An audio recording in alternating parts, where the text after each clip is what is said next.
Commission corruption என்ற சொற்களுக்கு இடமில்லாமல் ஜோசப் விஜய் அவர்களின் அரசு இயங்குகிறது என்பது என்னுடைய கருத்து.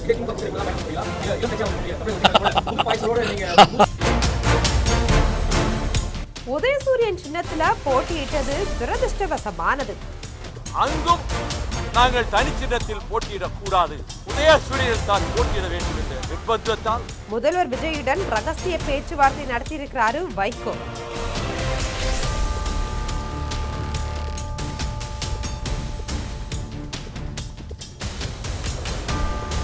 திமுக கூட்டணியில வெடித்தது பூகம்பம்.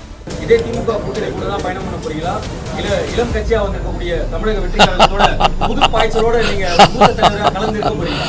பொதுக்குழு சகல கோணத்திலும் இது பற்றி கருத்துக்கள் பரிமாறப்பட்டு திமுக கூட்டணியுடைய நீண்ட கால கூட்டாளியான மதிமுக தற்போது தலைமைச் செயலகத்துல முதல்வர் ஜோசப் விஜய சந்திச்சு பேசியிருக்கிறது தமிழக அரசியல பெரும் அதிர்வலைகளை ஏற்படுத்தி இருக்கு.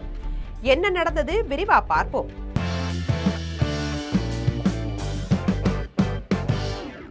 இன்னைக்கு சட்டப்பேரவை கூடிய நிலையில ஸ்டெர்லைட் விவகாரத்தை பேசுவதற்காக சென்றதா கூறப்பட்டாலும் இதன் பின்னணியில மதிமுக தவேக இடையிலான ரகசிய கூட்டணி பேச்சுவார்த்தைகள் தீவிரமடைந்திருக்கிறதா தகவல்கள் கசிக்கிறது. திமுக கூட்டணியில உதயசூரியன் சின்னத்துல போட்டியிட வற்புறுத்தப்பட்டதால கடுப்புல இருந்த துரை வைகோ அண்மை காலமாவே விஜய்க்கு ஆதரவான கருத்துக்களை தெரிவிச்சிட்டு வராரு. இங்க இந்த அரசு அமைந்ததிலிருந்து கமிஷன் என்ற பேச்சுக்கு இங்கே இடமில்லை. அது ஒரு மக்களுக்கு மனதை குளிர்விக்கக்கூடிய ஒரு ஆரோக்கியமான நிர்வாகம்.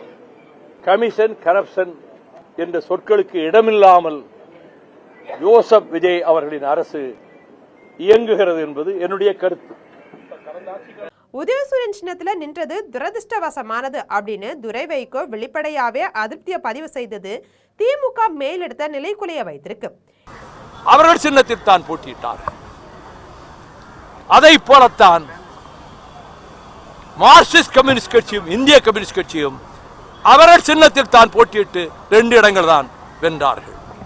எனவே எங்களுடைய மனதிலே இப்ப நம்ம தனி சின்னத்தில் நின்றிருக்கலாமோ என்ற எண்ணம் இருந்ததால் அந்த ஆதங்கத்தை அவர் வெளிப்படுத்தி இருக்கிறார்.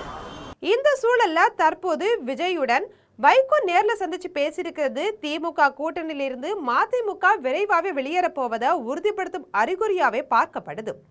வெறும் மரியாதை நிமித்தமான சந்திப்பா மட்டும் இல்லாம தவேகவோட கூட்டணி அமைக்கக்கூடிய நோக்கில மதிமுகவுடைய தற்போதைய 2 எம்எல்ஏக்களை ராஜினாமா செய்ய வச்சுட்டு அந்த தொகுதிகளில் அல்லது காலியான இடங்களுக்கான இடைத்தேர்தலில் வைகோ நேரடியாவே களமிறங்க திட்டமிட்டு இருக்கதாகவும் தகவல்கள் தெரிவிக்குது. கூட்டணி தர்மம் அப்படின்ற பெயர்ல உதயசூரியன் சின்னத்துல போட்டியிட்டு தவித்த மதிமுக இனி தமிழக வெற்றி கழகம் சொல்லக்கூடிய புதிய துருப்பு சீட்டை பயன்படுத்தி திமுகவை கலர்ச்சி விட தயாராகிடுச்சா அல்லது இது திமுக கூட்டணியா அச்சுறுத்தி அதிக இடங்களை பெரும் பேரம் பேசும் உத்தியா அப்படின்ற கேள்வி அரசியல் களத்துல பெரும் சலசலப்பை ஏற்படுத்தி இருக்கு. இது போன்ற அரசியல் செய்திகளை உடனுக்குடன் தெரிந்து கொள்ள ஜெம் தொலைக்காட்சியுடன் எப்போதும் இணைப்பில் இருங்கள்.